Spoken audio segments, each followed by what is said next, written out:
नमस्कार, आप सभी का स्वागत है आज के इस सेशन में, जो कि बहुत ही ख़ास है। हमारे इस कार्यक्रम का नाम है उनकी कलम से हमारी कलम तक और हम आपसे मिल रहे हैं नीलम सक्सेना जी की पेज के द्वारा। सबसे पहले मैं आपको बता दूँ, नीलम सक्सेना जी एक बहुत ही वरिष्ठ साहित्यकारा हैं, जो अपने साथ-साथ हम सबको साथ लेकर चल रही हैं और उन्हीं के इस मंच से हमें ये मौका मिला कि हम आपसे मिल सकें और दूसरे साहित्यकारों से मिल सकें और इसी तरह मेरी मुलाकात हुई ऑनलाइन ही अब तक डॉक्टर मंजू चौहान से। तो आज हमारे साथ हैं डॉक्टर मंजू चौहान जी। नमस्कार, नमस्ते। सभी को बहुत-बहुत नमस्ते और थैंक यू सो मच आपने मुझे ये मौका दिया कि आज मैं लोगों के रूबरू हूँ और साथ में आपका साथ मिला, उसके बहुत-बहुत धन्यवाद। और नीलम सक्सेना मैम बिल्कुल का मंजू जी। धन्यवाद। बिल्कुल मंजू जी, हम भी चाहते हैं हमें ऐसे ही लोग मिलते रहें।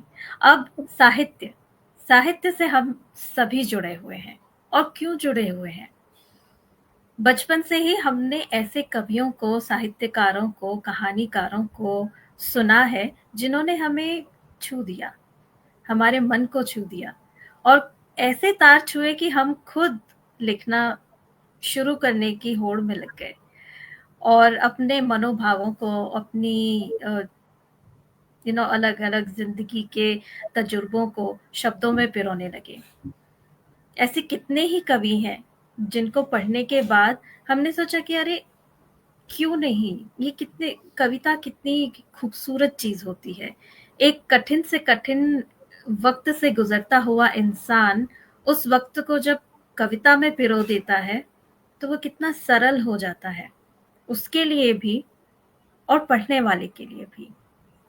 और ऐसे ही बड़े-बड़े दिग्गज कवियों को, साहित्यकारों को सम्मानित करने के लिए, याद करने के लिए हमने ये कार्यक्रम शुरू किया है जिसका नाम है उनकी कलम से हमारी कलम तक। और आज यहाँ पे हम आपको मिलाएँगे फैज़ अहमद फैज़ से। अब उन्हें तो मुझे कोई ज़रूरत नहीं है कि मैं आपको बताऊँ वो कौन है। पर हम यहाँ क्यों हैं?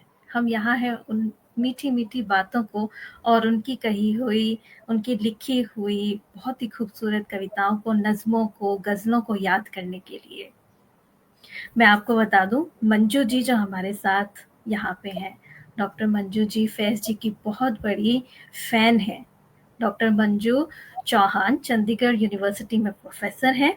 आप एक ऑथर हैं और आपके अब तक 4 किताबें और कई रिसर्च पेपर्स छप चुके हैं। वे कई राष्ट्रीय और अंतर्राष्ट्रीय काव्य गोष्ठियों में कविता पाठ कर चुकी हैं। अब फैज़ जी के बारे में आपसे क्या बताऊँ? फैज़ जी का जन्म हुआ था ब्रिटिश भारत में 1911 में 13 फरवरी को और वो लिखते थे पंजाबी में और उर्दू में। उनकी कविताओं की खास बात ये थी कि वे एक क्रांतिकारी शायर थे, लेकिन उनका अंदाज रोमानी था और इसलिए लोग उन्हें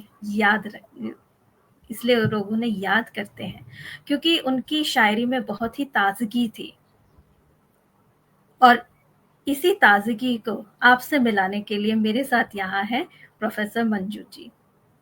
आज हम जानेंगे फैज़ जी को उनकी नज़र से, एक फैन की नज़र से। तो मंजू जी, आपका इस मंच पे स्वागत है। आप आइए और फैज़ जी से मिलाइए। जी मैम, स्वागत बहुत-बहुत है। जी मैम, बहुत-बहुत धन्यवाद आपका और नीलम मैम का बहुत-बहुत धन्यवाद इतना सुंदर पेज बनाने के लिए, ये प्लेटफ़ॉर्म देने के लिए। और आज जो आपने ज़िम्मेदारी मुझे सौंपी है, वो तो बहुत ही खूबसूरत ज़िम्मेदारी है। मतलब हर कोई चाहेगा कि वो इतने बड़े और इतने प्यारे शायर की बात करे कि जो हर एक बात में इतना गज़ब कह जाता है कि आप सोचते ही रह जाते हैं कि अरे! कोई ऐसा भी कह सकता है। तो मैं शुरू करना चाहूँगी फैज़ अहमद फैज़ जी के बारे में। मैं शुरू करना चाहूँगी एक छोटा-सा कपलेट है, मेरे को याद नहीं है कि वो किसने लिखा है। तो कहते हैं कि होशियारी दिले नादान बहुत करता है। होशियारी दिले नादान बहुत करता है, गम कम सहता है, ऐलान बहुत करता है। यूं तो एक चिराग रात खत्म नहीं कर सकता, यूं तो एक चिराग रात खत्म नहीं कर सकता, पर अंधेरे का नुकसान बहुत करता है। तो ये खास बात होती है शायरों में, कवियों में, कि वो एक ऐसे चिराग होते हैं कि चाहे वो मतलब बिल्कुल क्लियरली ऐसे नहीं है कि भई वो समाज में बदलाव ला सकते हैं, मगर वो जो नुकसान करते हैं ना अंधेरे का, जो जुर्म का, सितम का या सितमगरों का जो नुकसान करते हैं, वो भले ही आँखों को ना दिखे पर वो बहुत बड़ा होता है। तो यहाँ तो हम एक चिराग की बात कर रहे हैं, पर फैज़ अहमद फैज़ तो एक सितारा है, एक सूरज है, एक चाँद है। जैसे उन्होंने अपनी कविता में कहा भी है कि चाँद को गुल करो तो जाने, तो वो फैज़ अहमद फैज़ हैं। तो ज उन्होंने कितना अंधेरे का नुकसान किया है, कितनी रातों को मतलब मैं यहाँ अंधेरे से कहना चाहती हूँ, कितना जो ज़ुल्म-सितम हो रखे थे, उनके खिलाफ कितनी आवाज़ उठाई है, वो सब कुछ मैं आपको बताना चाहूँगी। तो हम कर रहे हैं एक ऐसे शायर की बात, जो एक आशिक भी है, एक देशभक्त भी है, एक मोटिवेशनल स्पीकर भी है। वो बहुत कुछ करते हैं अपनी शायरी में। अब जैसे कुछ पंक्तियाँ हैं मेरे पास, कुछ उनके शेर हैं जो मैं आपके सामने रखना चाहती हूँ, जो उनके अलग-अलग रूपों को दिखाते हैं। जैसे कि अब जब हम पढ़ते हैं उनको, वो कहते हैं कि दिल दिल ना उम्मीद तो नहीं, नाकाम ही तो है। दिल ना उम्मीद तो नहीं, नाकाम ही तो है, लंबी है गम की शाम, मगर शाम ही तो है। शाम कितनी ही तो है। जी मैम। तो कितनी पॉज़िटिविटी इससे दिखती है कि मतलब वो कहना चाहते हैं कि ठीक है, शाम है, गुज़र जाएगी। अब ये कहने के लिए, ये सारा कुछ बुनने के लिए कितना एफ़र्ट चाहिए होता है, मगर फैज़ अहमद फैज़ साहब इतने काबिल इंसान थे कि वो ऐसे चुटकियों में सब कुछ लिख लेते थे। अब देखिए उनके जो दूसरा रूप है, उसका भी मैं आपको उनके दूसरे रूप से भी रूबरू कराती हूँ। जब हमें लगता है कि वो एक आशिक हैं, वो कहते हैं कि "गर्बाज़ी इश्क की बाज़ी है, तो चाहे लगा लो डर कैसा। गर्बाज़ी इश्क की बाज़ी है, जो चाहे लगा दो डर कैसा। गर जीत गए तो क्या कहना, हारे भी तो बाज़ी मात नहीं।" क्योंकि इश्क में हारना भी कोई हारना होता है, वो हार के भी जीत होती है। तो यहाँ पर वो एक शायर भाई, यहाँ पर वो एक महबूब है, यहाँ पर वो एक आशिक है, जैसे कि गज़ल की ट्रेडिशन भी रही है। और साथ ही साथ एक और इनका रूप मैं आपको इनकी एक कुछ पंक्तियों में, कुछ लाइन में दिखाना चाहती हूँ। जब वो बात करते हैं, वो कहते हैं कि दुनिया ने तेरी याद से बेगाना कर दिया, दुनिया ने तेरी याद से बेगाना कर दिया, तुझसे भी दिल फ़रेब है गम रोज़गार के। तो ये शायर, ये आशिक जो अभी अपनी मोहब्बत के लिए इतना दीवाना था कि वो कह रहा था कि गर जीत गए तो क्या कहना, हारे भी तो बाज़ी मात नहीं, गरबाज़ी इश्क की बाज़ी है, चाहे लगा दो डर कैसा। तो वही शायर अब ये कहता है कि दुनिया ने तेरी याद से बेगाना कर दिया, तुझसे भी दिल फ़रेब हैं गम रोज़गार के। अब ऑब्वियस सी बात होती है कि जिसके घर पेट में रोटी होती है उसको इश्क समझ में आता है। अब जिसके पेट में रोटी नहीं है तो ऑब्वियसली वो तो इश्क की बात नहीं कर सकता। तो ये बिल्कुल। जी मैम, तो ये है फैज़ अहमद फैज़। मतलब जब हम उनकी कविताओं को पढ़ते हैं, जब हम उनकी शायरी को पढ़ते हैं, तो फिर समझ में आता है कि ये शायर कहाँ कौन-सी दुनिया से उतर के आया है और कैसे इतना सब कुछ लिख पाता है। अब अगर हम उनकी ज़ाती ज़िंदगी की बात करें, तो मेरे ख़्याल से सब लोगों को पता है कि अ, जो फैज़ अहमद फैज़ साहब थे, तो उन्हें अक्सर लाइक जेल में रहना पड़ा था और उनकी जो शायरी है, जो उन्होंने जेल में लिखी है, वो बहुत ही खूबसूरत शायरी है।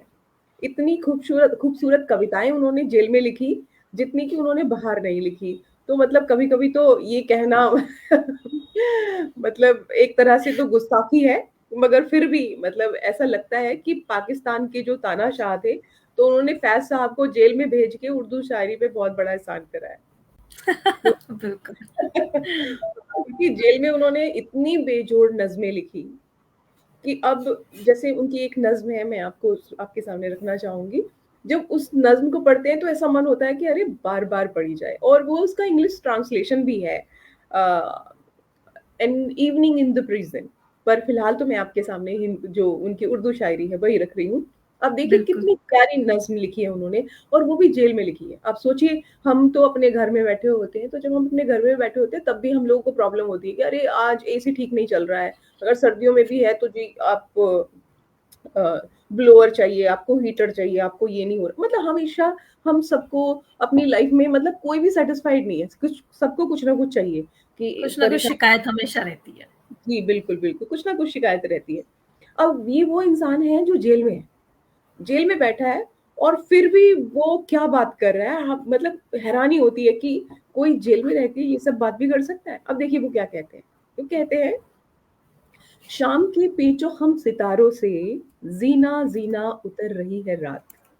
मतलब कितना अच्छा बिंब बनाते हैं कि शाम के पेचो हम सितारों से, जीना जीना उतर रही है रात, यूं सवा पास से गुजरती है, जैसे कह दी किसी ने प्यार की बात।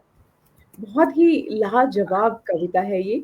और आगे कहते हैं, सहने जिंदा के वे वतन अशजार, सरनिगमो महव बनाने में, दामने आसमान पर नक्शो निगार, शानाए वाम पे दमकता है, मेहरबा चांदनी का दस्तु जमीन, खाक में घुल गई है आवे नजूम, नूर में घुल गया है अर्श का नील, सब्ज गोशों में नील गूश आए, लहलहाते हैं जिस तरह दिल में। और उनकी सबसे खास बात जो इस कविता की है, जो इस नज्म की जो सबसे खास बात है, वो यहाँ पे मैं आपके सामने रखना चाहती हूँ। जब वो ये कहते हैं, वो कहते हैं कि लहलहाते हैं जिस तरह दिल में, मोजे दर्द फिराक याद आए, दिल में पैहम ख्याल कहता है। बहुत ही खास पंक्तियां हैं ये, बहुत ही खास लाइन है कि दिल में पैहम ख्याल कहता है, इतनी शीरी है जिंदगी इस पल, जुल्म का जहर घोलने वालों, जुल्म का जहर घोलने वालों, कामरान हो सकेंगे आज न कल, जलवागाहे विसाल की शामें, जलवागाहे विसाल की शामें जो बुझा भी चुके अगर तो क्या, जलवागाहे विशाल की शामें जो बुझा भी चुके अगर तो क्या, चांद को गुल करे तो हम जाने। मतलब वो इंसान जेल में बैठा है, वो कहता है तुम ये बुझा सकते हो ना, मतलब चिराग बुझा सकते हो, चांद को थोड़ी बुझा चाँद सकते हो। को बुझा के बताओ तो तो जाने। तो वो मतलब जेल में बैठे हो और फिर भी ही इज चैलेंजिंग अथॉरिटीज कि तुम मेरी आवाज। बिल्कुल, हाँ, तो इसलिए एक बहुत बड़े क्रिटिक हैं, उन्होंने फैज़ अहमद फैज़ के बारे में लिखा भी था कि he is the voice of voiceless. जो भी बिल्कुल, गैग थी, हाँ, जो नहीं बोल सकते थे लोग, उनकी आवाज़ बने हैं फैज़ अहमद फैज़। और इसलिए उनकी जो शायरी है, उनकी जो कविताएँ हैं, उसमें इतना कुछ देखने के लिए मिल जाता है। मतलब ये है कि ये एक रेवोल्यूशनरी आवाज़ है। वो सिस्टम से खुश नहीं है, तो वो डरते नहीं हैं। वो इसको कहते हैं ऑल्दो। बिल्कुल, हाँ, वो जेल में है और जो उस टाइम के वो थे, क्या कहते हैं, जो मिनिस्टर थे लियाकत अली खान, उनको बिल्कुल फैज़ अहमद फैज़ पसंद नहीं थे क्योंकि उनकी जो सरकार थी, आपको पता होगा कि जब इंडिया और पाकिस्तान, भारत और पाकिस्तान का बँटवारा हुआ, तो मोहम्मद अली जिन्ना और जो ये क्या कहेंगे, फैज़ अहमद फैज़ साहब, तो ये सब वो जो पाकिस्तान है उसको एक सेकुलर कंट्री बनाना चाहते थे कि ये कंट्री होनी चाहिए सेकुलर कंट्री। अब हुआ क्या कि लियाकत अली खान, उन्होंने कश्मीर में लोगों अपनी आर्मी को भेजना शुरू कर दिया। ये चीज़ इन दोनों को बर्दाश्त नहीं हुई। इसीलिए जो लियाकत अली खान जी की सरकार थी, तो उसको गिराने में जो फैज़ अहमद फैज़ साहब है, उनका बड़ा रोल था। उसे हम बड़े मतलब बहुत ही फेमस एपिसोड है ये उनकी लाइफ का, जिसे हम रावलपिंडी कॉन्स्पिरेसी कहते हैं। तो रावलपिंडी कॉन्स्पिरेसी की वजह से लियाकत अली खान ने उनको जेल में डाल दिया। अब वो जब जेल में बैठे हैं तो वो चुप नहीं बैठे हैं, मुझे लगता है कि वो like he is screaming at the top of his voice, इतनी जोर से वो चीख रहे हैं अपनी कविताओं के जरिए कि उनकी बिल्कुल। कविताओं का, जी वाह, तो उनकी कविताओं का मतलब कहीं आपको कंपैरिजन नहीं मिलता। इतनी प्यारी कविताएं, इतना प्यारी शायरी उन्होंने सबके लिए लिखी है।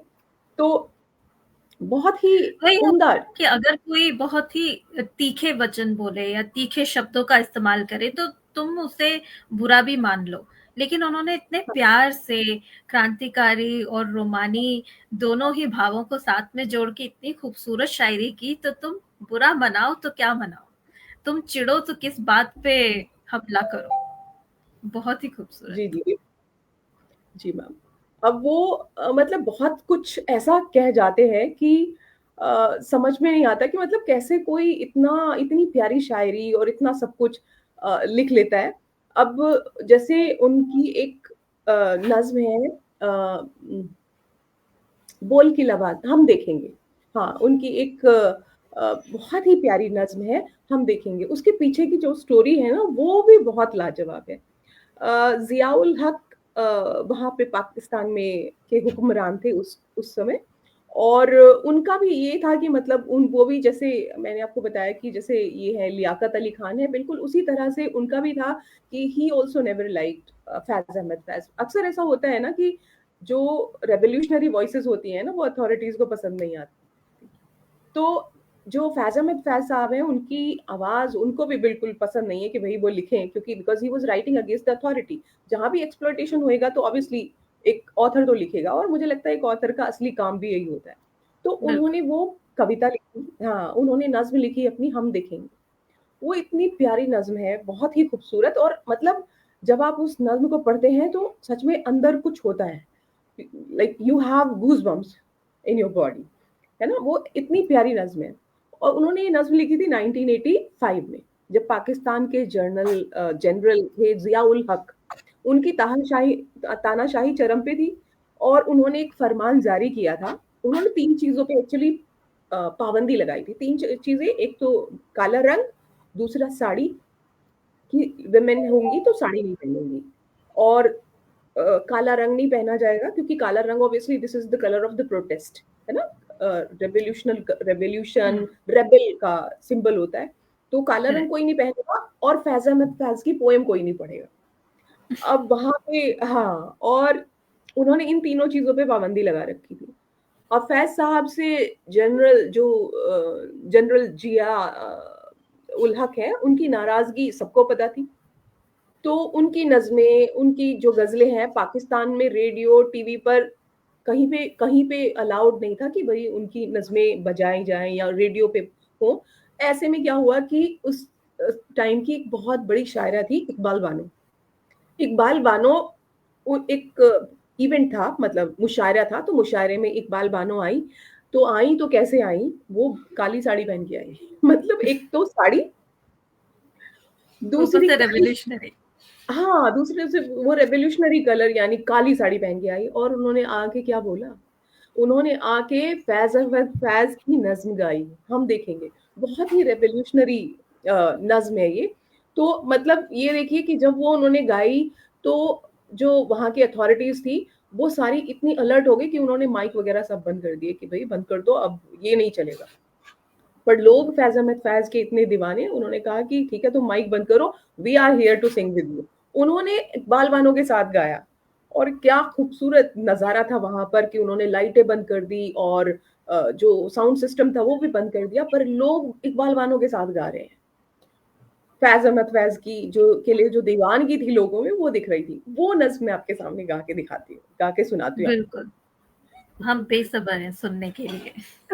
और बस आपको ये बता दूँ, हमारे साथ आशु मनदीप रात्रा जी जुड़ी हुई हैं, अतर अतर सिंह जी जुड़े हुए हैं, निशा सक्सेना है, नीलम सक्सेना जी हमारे साथ जुड़ गई हैं, रश्मि सबाले हमारे साथ जुड़ गई हैं, और सभी प्रोग्राम का आनंद उठा रहे हैं, और मैं इंतज़ार कर रही हूँ उस गज़ल का।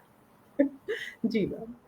आप सबका बहुत-बहुत धन्यवाद जुड़ने के लिए, और अब मैं आपके सामने रखती हूँ वो नज़्म जो इकबाल बानो ने गाई थी और फैज़ साहब ने लिखी है। वो कहते हैं, लिखते हैं, हम देखेंगे, हम देखेंगे, लाज़िम है कि हम भी देखेंगे। और जिनको उर्दू ऑब्वियसली कुछ शब्द ऐसे हैं जो उन्होंने लिखे हैं, तो मैं वो साथ-साथ आपको एक्सप्लेन भी करती जाऊँगी। कि लाज़िम होता है कि this is guaranteed, this is certain, ज़रूरी है, बिल्कुल हम देखेंगे कि हम देखेंगे, लाज़िम है कि हम भी देखेंगे, वो दिन की जिसका वादा है, जो लोहे अज़ल में लिखा है, हम देखेंगे। अब लोहे अज़ल क्या होता है? लोहे अज़ल है द बुक ऑफ डेस्टिनी। मतलब बदलाव तो दुनिया की रीत होती है। अब ज़ुल्म सितम हो रहे हैं चारों तरफ, तो कहते हैं कि जो लोहे अज़ल में लिखा है, जो डेस्टिनी में लिखा है, वो तो होके रहेगा और उसको हम बिल्कुल। देखेंगे। मतलब हम मतलब the common people, the common man is going to change the world, change the situation. तो इसलिए वो कह रहे हैं कि हम देखेंगे कि जो लोहे अज़ल में लिखा है हम देखेंगे, जब जुल्मों से सितम के कोहे गिरा रूई की तरह उड़ जाएंगे, जब महकूमों के पाँव तले ये धरती धड़ धड़ धड़केगी और अहले हकम के सरों पर जब बिजली कड़कड़ कड़केगी, जब अर्ज़े खुदा के काबे से सब बुत उठवाए जाएंगे, हम अहले सफा मरदूदे हरम मनसद पे बिठाए जाएंगे, सब ताज उछाले जाएंगे, सब तख्त गिराए जाएंगे, बस नाम रहेगा अल्लाह का, जो गायब भी है नाज़िर भी, जो मंजर भी है नाज़िर भी, उठेगा नल हक का नारा, जो मैं भी हूँ और तुम भी हो और राज करेगी खल्के खुदा, जो मैं भी हूँ और तुम भी हो हम देखेंगे। अब मैं आपको इसका कुछ-कुछ मीनिंग बताती हूँ। क्या है कि जब ये पोम, ये नज़्म उन्होंने लिखी, तो कई बार इसको मिस इंटरप्रेट भी करा गया। मतलब ये बहुत कंट्रोवर्शियल है, जो कि नहीं होनी चाहिए, क्योंकि कुछ लोगों ने कहा कि वो इस्लाम को डिफेंड कर रहे हैं। वो जब वो कहते हैं कि बस नाम रहेगा अल्लाह का, तो लोगों ने सोचा कि वो ये कह रहे हैं कि सिर्फ़ जो इस्लाम है वो रहेगा, जबकि इसका मतलब वो बिल्कुल भी नहीं था। अगर आप फ़ैज़ अहमद फ़ैज़ साहब की ज़िंदगी के बारे में जानना चाहें, तो वो एक he is a secular kind of a person, वो सेक्युलर है, नास्तिक रहे हैं वो बिल्कुल भी आस्तिक नहीं है। मतलब बिल्कुल भी ऐसा नहीं है कि भई वो ऑर्थोडॉक्स जैसे होते हैं, कट्टर होते हैं, बिल्कुल भी कट्टर नहीं है। जब वो छोटे थे उन्हें मदरसे में भेजा पढ़ने के लिए। उन्होंने मदरसा छोड़ दिया क्योंकि मदरसे में आपको पता है कि कुरान पढ़ाई जाती है, इस्लाम पढ़ाया जाता है। तो उन्होंने कहा कि नहीं, नहीं मैं इसमें नहीं जाऊँगा, क्योंकि he was a different kind of a person. मतलब वो एक ऐसा लगता है कि जैसे वो पैदा ही सेक्युलर बनने के लिए हुए हैं। तो जब वो ये वाली उन्होंने नज़्म लिखी और लोगों ने कहा कि नहीं, नहीं ये तो बहुत ही रिलीजियस है और बहुत ही उनका जो ऑर्थोडॉक्स पर्सपेक्टिव है वो दिखाती है। तो फिर ये बहुत ज़रूरी हो जाता है कि जब हम इस नज़्म को पढ़ें, तो हम फ़ैज़ अहमद फ़ैज़ साहब की जो जो फीलिंग्स हैं और जो उनकी लाइफ़ है या जो उनकी फ़िलॉसफ़ी है, उसके साथ रख के इस नज़्म को पढ़ें, फिर हमें समझ में आता है कि इसका मतलब क्या है ना? तो बिल्कुल जैसे सही। क्योंकि जी, मैंने भी एक जगह पढ़ा है बहुत खूबसूरती से, बहुत कम शब्दों में लिखा था हुँ, कि यहाँ तक कि मुसलमान खुद उन्हें कहते थे कि वो एंटी इस्लामिक हैं, वो जी, इस्लाम के खिलाफ लिखते हैं, हुँ, क्योंकि उनकी पूरी जो लिखावट है वो तो इनकलाबी थी, तो जी। उनके शब्दों में वो झलकता भी था। अब वो कहते हैं कवि को समझने के लिए कवि ही लगता है, इसलिए शायद जो शायर थे वो उन्हें समझ पाए, लेकिन जो कॉमन लोग थे वो यहाँ पे अटक गए। जी, बिल्कुल। अब जैसे वो इस नज़्म में कहते हैं कि अ ये धरती धड़-धड़ धड़केगी और अहले हकम के सर ऊपर जब बिजली कड़कड़ करकेगी, जब अर्ज़े खुदा के काबे से सब बुत उठवाए जाएँगे। तो बुत का मतलब वो मूर्तियाँ नहीं कह रहे थे। बुत का मतलब था फ़ॉल्स फ़ॉल्स आइडोलॉजीज़, जो भी गलत चीज़ें थी, जो भी मतलब रॉन्ग प्रिंसिपल्स हैं, वो उनकी बात कर रहे हैं। बुत का मतलब क्या होता है कि जो आपकी बात ना सुने। तो मतलब जो ऐसे कहें अथॉरिटीज़ हैं, मतलब जो गद्दी पे बैठा है, जो राजा है, अगर वो आपकी बात नहीं सुन रहा है, उसको कुछ दिखता नहीं है, लोग उसके सामने इतने परेशान हो रहे हैं, चारों तरफ इट वाज़ ब्लडशेड, और फिर उसको कुछ नहीं दिखता तो आप ऑब्वियसली उसको बुत ही कहोगे ना, उसको कहोगे कि भाई वो तो पत्थर है, कि उसको कुछ नहीं दिख रहा है। तो वो उस पत्थर की बात करे, उस बुत की बात करे कि they were just like the stone, है ना, they were just like the statues. क्योंकि वो ना कुछ इंसानों, जो वो आम लोग हैं, आम जनता है, जब वो करा रहे हैं, परेशान हो रहे हैं, तो उनकी चीखें उनके कानों तक नहीं पहुंच रही। उन्हें कुछ नहीं दिख रहा है कि भाई जो आम इंसान है वो किस तरह परेशान हो रहा है, कितने दुख में है, वो देख नहीं रहे उसको। तो इसलिए वो उन्हें बुत कह रहे हैं कि तुम वे तो स्टेच्यू की तरह से है। तो इसलिए वो कहते हैं कि अब अर्ज खुदा के काबे से सब बुत उठवाए जाएंगे, हम हम अहले सफा मरदूदे हरम मनसब पे बिठाए जाएंगे। अब ये मरदूदे हरम मतलब he was talking about common people, कि जो मेहनत का इंसान है ना, देखना अब वो गद्दी पे बैठेगा। मनसद होता है कि जहाँ पे वो गद्दी बैठते हैं, गोल वाला तकिया रख के बैठते हैं, तो कहते हैं कि वहां पे अब ये आम इंसान बैठेगा, वो रूल करेगा। और वो कहते हैं कि बस नाम रहेगा अल्लाह का, जो गायब भी है हाजिर भी, जो मंजर भी है नाजिर भी, उठेगा अनल हक का नारा। अब अगर हमें पता है कि अनल हक की बात कर रहे हो, अनल हक है क्या? अनल हक वो सूफी लोग हैं जो बिल्कुल इस्लाम या जो मानते हैं कि गॉड हर जगह है, ईश्वर हर जगह है, अल्लाह हर जगह है। तो ये सूफी लोग थे जो अनल हक, उन्हीं से एसोसिएट टर्म है ना। तो जब वो कहते हैं ना कि उठेगा अनल हक का नारा, तो वो उन सूफी, जो वो फिलॉसफी है कि गॉड हर जगह है और एक ही गॉड है जिसने सारी दुनिया को बनाया, वो उस फिलॉसफी को डिफेंड कर रहे, वो चीज उसको बता रहे।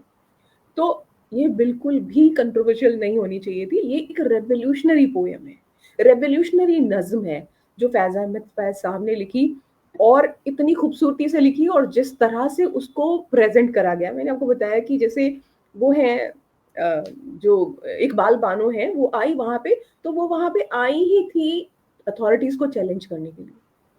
और सच में अथॉरिटीज अलार्म हो गई, और उसके बाद कॉन्सिक्वेंसेस, वो अलग बात है कि इकबाल बानो जी को भी भुगतने पड़े।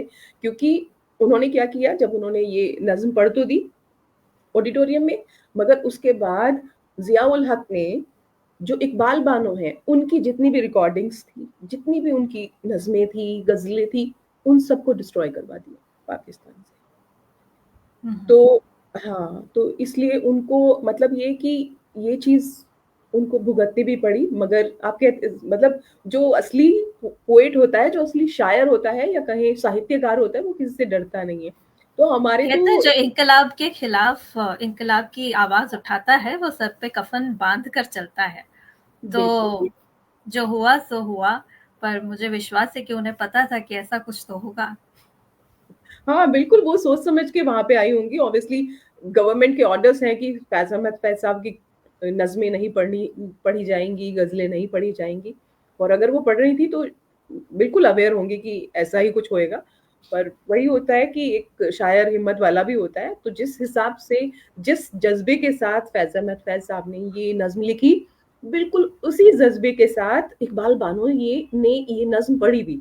और आज जो हम इस बात को डिस्कस कर रहे हैं, ये देखिए कि उन्होंने ऐसे एग्जाम्पल सेट कर दिए कि ये चीज हम्म। हमेशा इस बात से एसोसिएट हो गई। जब तक ये नज्म रहेगी, और मुझे लगता है हमेशा रहेगी, और तब तक इकबाल बानो जी भी रहेंगी, और तब तक ये एपिसोड भी उनके साथ रहेगा। तो होता बिल्कुल। ही है कि और कुछ आपने पाने इतनी की। खूबसूरती से इस नज़्म को गा के सुनाया, बहुत ही प्यार से, और उसका अर्थ भी समझा दिया कि अगर किसी को ना समझ आए तो वो समझ जाए फैज़ जी को भी और उनकी नज़्म को भी, और उस माहौल को भी जिसमें उन्होंने ये नज़्म लिखी थी।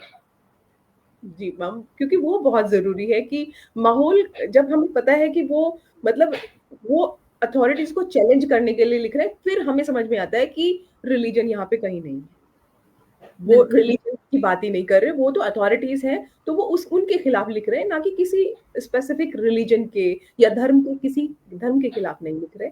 वो अथॉरिटीज मतलब जो भी जुल्म कर रहे हैं, सितम कर रहे हैं, वो उनके खिलाफ लिख रहे हैं। और उसमें कुछ भी बुरा नहीं है। मुझे लगता है कि वो चाहे किसी भी धर्म का इंसान हो, वो अपने आप को रिलेट कर सकता है कि सच में ऐसा होता है, तो वो रिलेट कर सकता है। तो फैज अहमद फैज साहब जहाँ पर एक revolutionary rebel kind of a person है, भाई वो मतलब विद्रोह कर रहे हैं कि जो भी कुछ हो रहा है सोसाइटी में अच्छा नहीं हो रहा है। चारों तरफ जो अथॉरिटीज़ हैं, जो नेता हैं, पॉलिटिशियंस हैं, वो आम लोगों की बात नहीं सुन रहे। तो उसको सुनाने के लिए अगर फैज़ अहमद साहब ये सब कुछ भी लिख सकते हैं, तो साथ ही साथ वो एक बहुत बड़े आशिक भी हैं, है ना? तो उन्होंने अपनी जो कहें इश्क है, उसको दिखाते हुए भी बहुत सारी कविताएँ लिखी हैं, मगर उनका जो इश्क है ना, वो थोड़ा अलग तरह का इश्क है। मतलब ये एक वो इंसान है, जो मोहब्बत करता है, मगर इनकी मोहब्बत थोड़ी अलग तरह की है। मतलब इन्होंने क्या किया है कि जैसे होता है ना कि आप जब कोई भी इश्क में होता है, प्यार में होता है, तो फिर ऐसे कहते हैं कि लव इज़ ब्लाइंड, है ना? उन्हें कुछ नहीं दिखता भई वो बिल्कुल, हाँ, कुछ भी तैयार रहते हैं करने के लिए। फैज़ अहमद फैज़ साहब एक दूसरी तरह के लवर हैं। वो कहते हैं वो जो सामने होता है उसको भी इग्नोर नहीं कर सकते। तो इसलिए वो ऐसे लिखते हैं कि वो हकीकत में थोड़े-से ख्वाब मिला देते हैं, ख्वाब में थोड़ी-सी हकीकत मिला देते हैं और फिर जो वो लिखते हैं वो कमाल का लिखते हैं। अब जैसे एक और उनकी पोएम है जो नज़्म है जो मैं आपके सामने रखना चाहूँगी। बहुत ही खूबसूरत है और बड़ी फ़ेमस भी है। तो अगर बिल्कुल, आप मुझे इजाज़त दें तो मैं म्यूज़िक के साथ गा लूँ? बिल्कुल, बिल्कुल। हम तो तैयार बैठे हैं। आज फैज़ जी की एक हमने क्रांतिकारी नज़्म सुन ली, अब एक रोमानी नज़्म सुन लेते हैं। उसके बिना कार्यक्रम खत्म कैसे होगा? The Bluetooth device is ready to pair. ये मैं आपको गा के सुनाती हूँ। ये मैं म्यूज़िक के साथ गा के सुनाती हूँ। जी।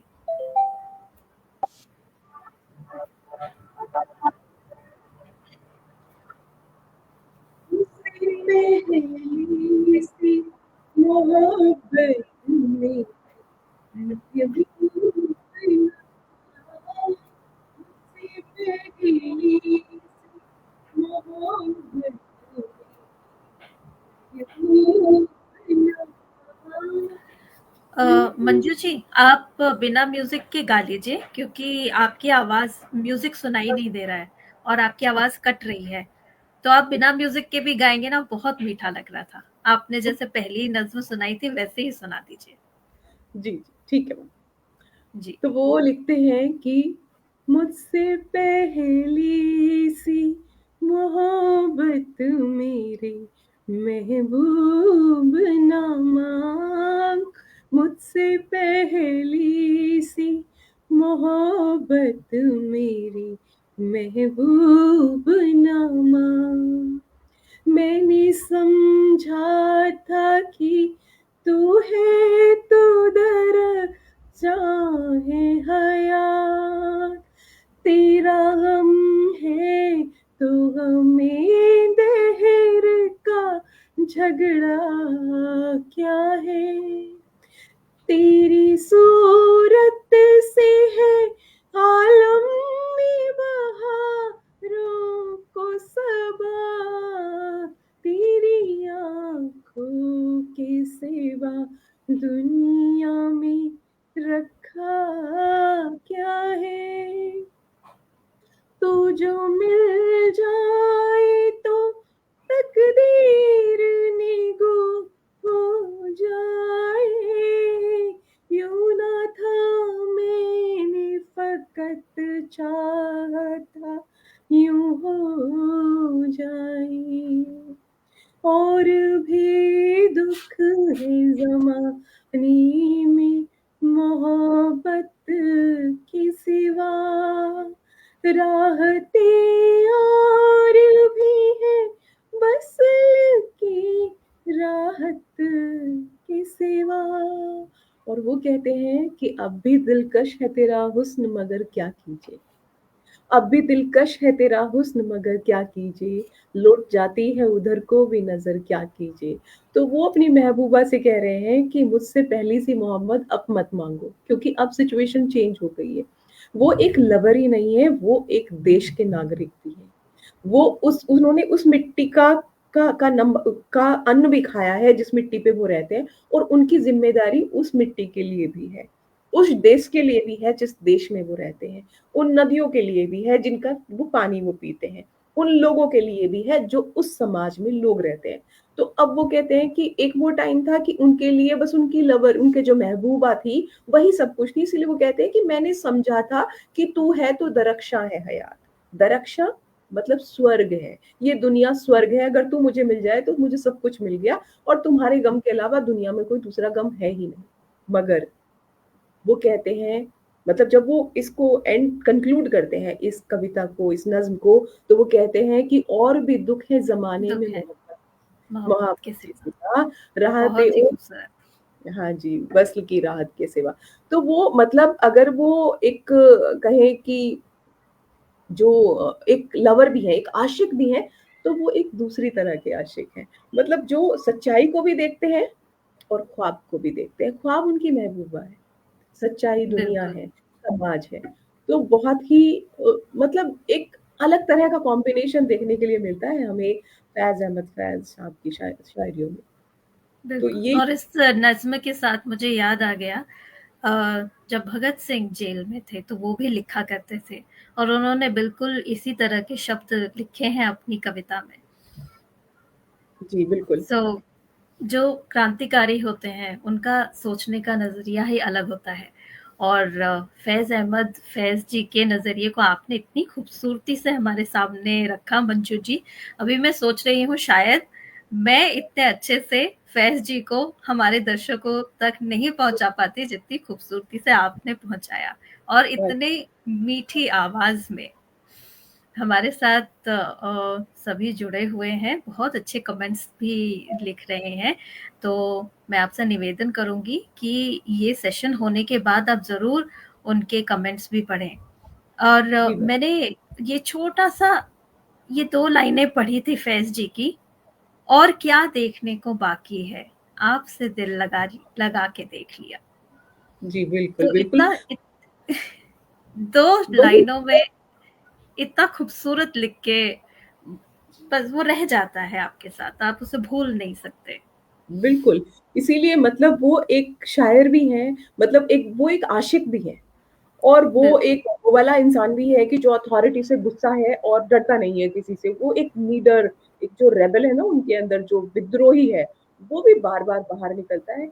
और वो एक ऐसे इंसान भी है जो एक आम आदमी की मजबूरी समझते हैं कि क्या-क्या चैलेंजेस हैं, क्या-क्या परेशानियाँ उनकी ज़िंदगी में आई। एक उनकी मोटिवेशनल पोएम है, बहुत ही लाजवाब कविता उन्होंने लिखी है।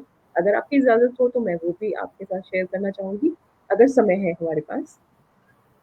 समय बिल्कुल है हमारे पास, अगर छोटी कविता है तो हम बिल्कुल सुन जी, सकते हैं मंजू जी।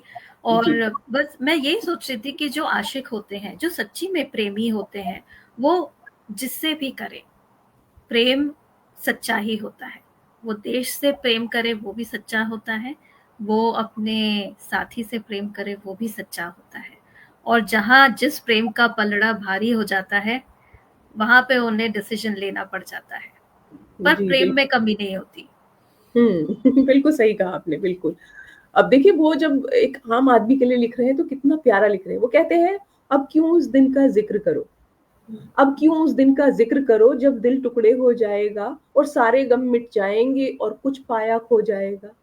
जो मिल ना सका वो पाएँगे, जो मिल ना सका वो पाएँगे, ये दिन तो वही पहला दिन है, जो पहला दिन था चाहत का, हम जिसकी तमन्ना करते रहे और जिससे हमदम डरते रहे, ये दिन तो कई बार आया, ये दिन तो कई बार आया, 100 बार बसे और उजड़ गए, 100 बार लुटे और भर पाया, अब क्यों उस दिन का ज़िक्र करो, अब क्यों उस दिन का ज़िक्र करो जब दिल टुकड़े हो जाएगा और सारे गम मिट जाएँगे, तुम खौफ़े ख़तर के दर गुज़रो, तुम खौफ़े ख़तर से दर गुज़रो, जो होना है सो होना है, गर हँसना है तो हँसना है, गर रोना है तो रोना है, तुम अपनी करनी कर गुज़रो, जो होगा देखा जाएगा। तो मतलब कितना उन्हें खूबसूरत है। जो है वो बहुत ही लाजवाब शायर हैं फैज़ अहमद फैज़ साहब, मतलब जितनी तारीफ़ करी बहुत जाए। जी, मेरे पास शब्द नहीं है उनके कहने के लिए, उनकी तारीफ़ के लिए। बिल्कुल। अब आपने जो ये इतनी खूबसूरत छोटी-सी कविता सुनाई है, इसे सुन के ही लगता है वो पंजाबी और उर्दू में लिखते थे, लेकिन इसके शब्द इसके बोल इतने सरल है कि जो पढ़े वो समझ जाए। इतना जी हाँ, खूबसूरत। जी। मंजू जी आपने बहुत ही सुंदर 3 हमें कविताएँ सुनाई। अब मैं आपसे एक गुज़ारिश करना चाहूँगी, अगर आपके पास हो तो।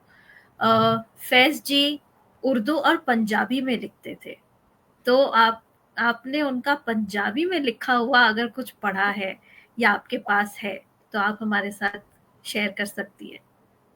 हाँ जी, बिल्कुल पंजाबी में उन्होंने लिखा, बहुत प्यारा लिखा है, पर अभी मैं आपको नहीं सुना पाऊँगी क्योंकि मुझे वो ऐसे याद नहीं है और अगर मैं उसको अच्छा। गूगल करूँगी तो टाइम लगेगा। हाँ, नहीं, नहीं, कोई तो बात नहीं। लेकिन हाँ, आगे चल के ज़रूर हम लोग पंजाबी बिल्कुल। में भी कुछ सुनना चाहेंगे, क्योंकि मैं सोच नहीं सकती, पंजाबी इतनी प्यारी भाषा है और जब फैज़ जी ने उसमें कुछ लिखा होगा तो वो कितना प्यारा होगा। हाँ, सच में बहुत उन्होंने प्यारा लिखा है, बस ये कि अब मैं ऐसे याद करूँगी तो बीच में टूटा-फूटा सुनाऊँगी, तो मैं आपको नेक्स्ट वीक में कभी बहुत अच्छे से तैयारी करके मतलब वो सारा कुछ अपने पास रख के फिर मैं आपको सुनाऊँगी। बिल्कुल, मैं तो हमेशा तैयार हूँ। जी मैम।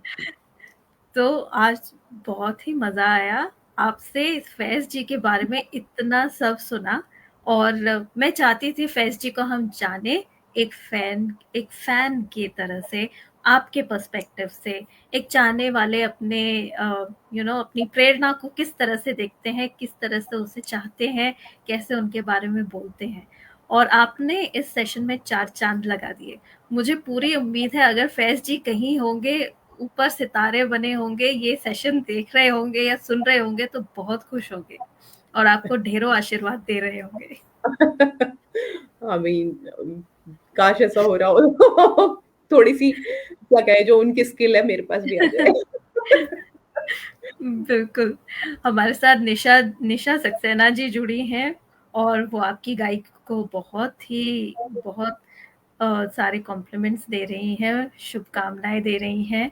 आशु मनदीप रात्रा जी शुरू से ही बनी हुई हैं और हमारे सेशन का मज़ा ले रही हैं।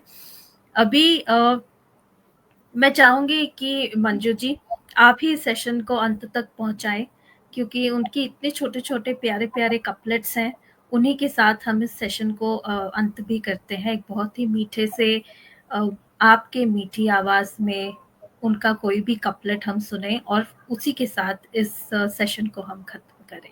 जी मैम, ये तो मेरा सौभाग्य होगा क्योंकि जैसे जो फैज़ साहब हैं उन्होंने 2 लोगों के बीच के प्यार को इतना ऊँचा उठा दिया है कि मतलब जब वो जैसे मैंने बताया कि वो अपने वतन से भी जब प्यार करते हैं ना, बिल्कुल वैसे ही प्यार करते हैं जैसे अपने महबूब से करते हैं, तो इसीलिए उन्होंने जो पंक्तियाँ लिखी वो मैं मतलब एज़ कन्क्लूज़न आपके साथ शेयर कर सकती हूँ कि बिल्कुल।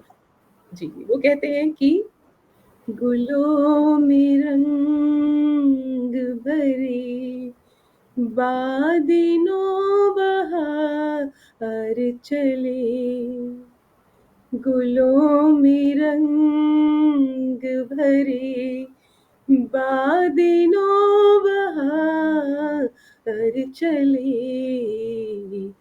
चले भी आओ कि गुलशन का कारोबार चले, गुलों में रंग भरे।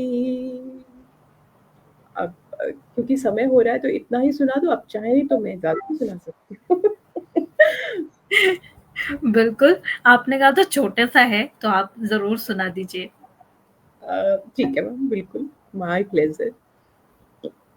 कफ़स उदास है यारो, सबा से कुछ तो कहो, कहीं तो बहर खुदा आज ज़िक्र यार चले, कभी तो सुबह तेरे कुंज लब से हो आगाज़, कभी तो शब सरे काकुल से मुश्क बार चले, गुलों में रंग भरे बादलों बहार चले, चले भी आओ के गुलशन का कारोबार रे चले। तो आज के लिए इतना ही बस। बाकी बहुत ही खूबसूरत मंजू जी, जी, बहुत ही खूबसूरत। अब मैं क्या ही कहूँ, आपने इतनी खूबसूरती से हर एक नज्म को सबके सामने रखा। जब मैं पढ़ रही थी और मैं सोच रही थी कि हम कवियों को, शायरों को फिर से याद करें हमारे इस कार्यक्रम के द्वारा, तो मैं यही सोच रही थी कि ये सब जो भी जानकारी है, ये तो गूगल पे है, विकिपीडिया पे है। पर फिर मैंने सोचा कि जिस तरह से हम उन लोगों को जो हमारी प्रेरणा है उन्हें देखते हैं, उनकी लिखे हुए शब्दों को, कविताओं को, कहानियों को पढ़ते हैं, वो विकिपीडिया और गूगल में नहीं होता, और वो आपने साबित कर दिया है। मुझे हाँ, खुद इतना अच्छा लग रहा है आपसे फैज़ जी के बारे में बात करके कि ये जो भावनाएँ हैं, ये मुझे वहाँ पढ़ने में नहीं मिलती। ये भावनाएँ यहाँ मुझे मिली आपके साथ, उनके बारे में बात करके, उनकी नज़्मों को और गज़लों को सुन के। आपका बहुत-बहुत धन्यवाद मंजू जी, जो आपने अपना ये प्यार हमारे साथ शेयर किया। अरे मैं बहुत-बहुत इसी के साथ बहुत धन्यवाद। धन्यवाद। मैं हाँ, इसी आप के साथ हमारे साथ जो भी कवि जुड़े हुए हैं उन सबका भी शुक्रिया मानती हूँ कि वो हमारे साथ जुड़े रहे प्रोग्राम के अंत तक, और उन्होंने मंजू जी की, आपकी खूबसूरत आवाज़ का लुत्फ़ उठाया। फैज़ अहमद फैज़ जी की कविताओं का, नज़्मों का लुत्फ़ उठाया, और जो नहीं जुड़ पाए हैं, मुझे पूरी उम्मीद है वो बाद में ज़रूर इस रिकॉर्डिंग को देखें। तो इसी जी, के साथ हम अंत तक पहुंच चुके हैं इस कार्यक्रम के। जी, और बिल्कुल। मंजू जी, हाँ जी, आप मैं कुछ बस बोल रहे थे? हाँ जी, मैं ये कहना चाहती थी कि जैसे आप ये कह रहे थे ना कि मतलब पढ़ने में वो बात नहीं होती, तो बस मेरे को अपनी अपनी कविता की 2 लाइनें याद आ गई थी। तो इसलिए बस मैं ये कहना चाहती थी कि दिन यूँ ही नहीं हो जाता, दिन से पहले रात हुआ करती है। दिन यूँ ही नहीं हो जाता, दिन से पहले रात हुआ करती है। ज़िक्र बेकायदा नहीं होता, बात से बात हुआ करती है। तो इसलिए बात करना बहुत ज़रूरी होता है। बिल्कुल, बात करना बहुत ज़रूरी होता है। बड़ी-बड़ी गुत्थियाँ सिर्फ़ बात करने से सुलझ जाती हैं। नहीं तो गुब्बार ही बनता है और बड़ा ही होता जाता है। कितनी खूबसूरत रही आज की ये बातचीत, और किस तरह से हमने देखा कि एक प्रेमी जो है, वो किस तरह से प्रेम में डूबा होता है, चाहे वो किसी से भी प्रेम करे। कितनी अ, एक जैसी बातें हैं इन सब लोगों में जो इनकलाबी थे। जब मैं मंजू जी को सुन रही थी, मुझे याद आए बंकिम चंद्र चट्टोपाध्याय जी, मुझे याद आए भगत सिंह जी, मुझे याद आए वो सारे जो हमारे वीर स्वतंत्रता सेनानी थे, जिन्होंने अपने देश से उस तरह से प्यार किया जैसे वो अपनी प्रेमिका से प्यार करते। तो प्यार करने वाला हमेशा खुल के प्यार करता है। उनकी कविताओं को भी इसी तरह से रोक दिया गया था क्योंकि उससे क्रांतिकारी भावनाएं लोगों में जग रही थी। तो हुँ, ये सारी की सारी बातें कितनी एक जैसी होती हैं।